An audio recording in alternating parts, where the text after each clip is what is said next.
October 15th, 2003.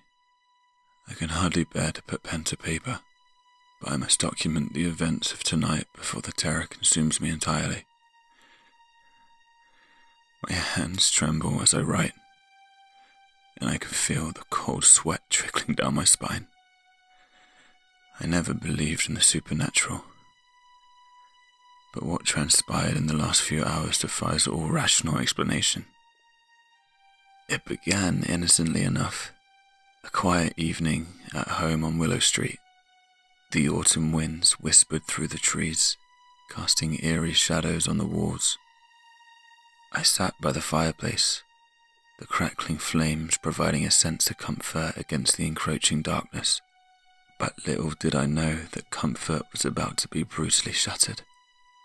As the clock struck midnight, an unsettling chill spread through the air. I dismissed it as a mere draft, attempting to quell the unease that was already gnawing at my senses. The quiet was punctuated by the occasional hoot of an owl and the distant rustle of leaves. I convinced myself that it was just my imagination playing tricks on me. But then came the whispers. At first they were soft, barely audible, a mere murmur in the background of my thoughts. I strained to make out the words, but they remained just out of reach, like ghosts lingering on the edges of reality. I shook my head, attributing it to exhaustion, to the weariness that had settled into my bones.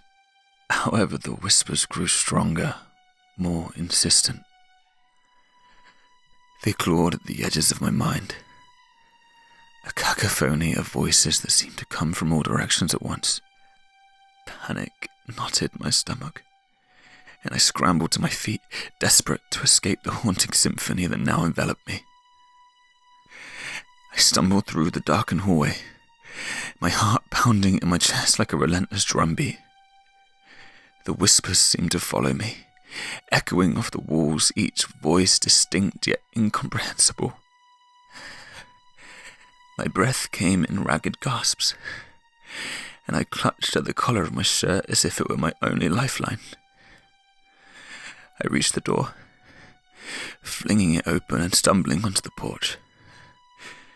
The night air was frigid against my skin, but I welcomed the sensation, hoping it would drown out the maddening chorus in my head. My eyes scanned the empty street, my pulse quickening as I realized the whispers were not contained within the walls of my home. They were all around me.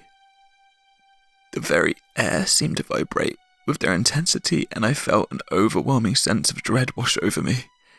The once familiar surroundings now felt foreign, twisted by an invisible force that defied reason. I staggered down the steps, my vision blurred by tears of fear and frustration. And then I saw her. A woman. Her figure, obscured by shadows, stood at the end of the street. Her long, disheveled hair seemed to writhe like serpents, and her eyes gleamed with an unnatural light that sent shivers down my spine. I opened my mouth to call out, to demand answers, but my voice caught in my throat, stifled by an unrelenting terror. The woman began to move towards me, her steps slow and deliberate, her gaze never leaving mine. I felt like prey, caught in the sights of a predator, paralyzed by the sheer malevolence that radiated from her very being. My instinct screamed at me to flee, to escape the nightmare that was unfolding before me, but my limbs felt heavy and unresponsive. With each step she took, the whispers grew louder, their voices intertwining with a haunting melody that seemed to seep into my very soul. My head throbbed, and I pressed my hands against my ears, desperate to shut out the infernal chorus. But it was futile.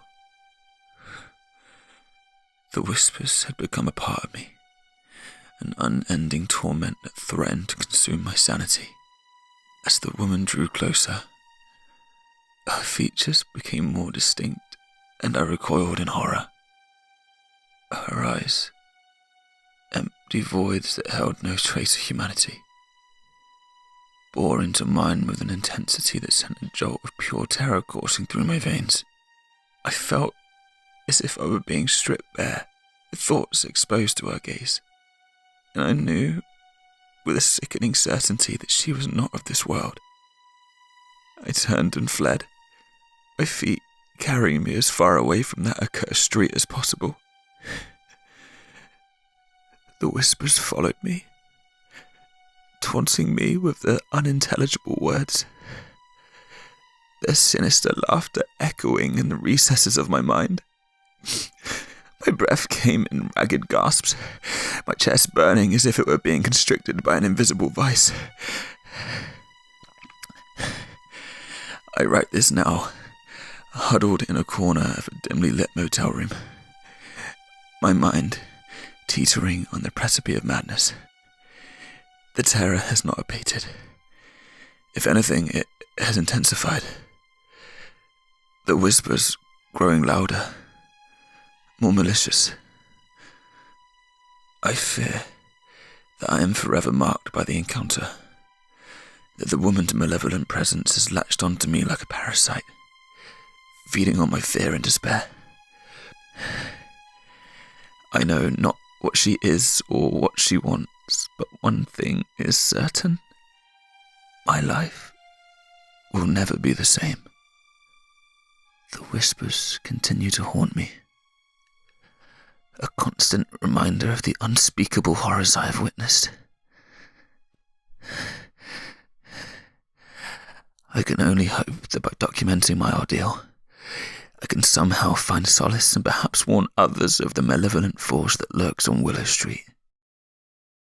Unfortunately, if you are reading this,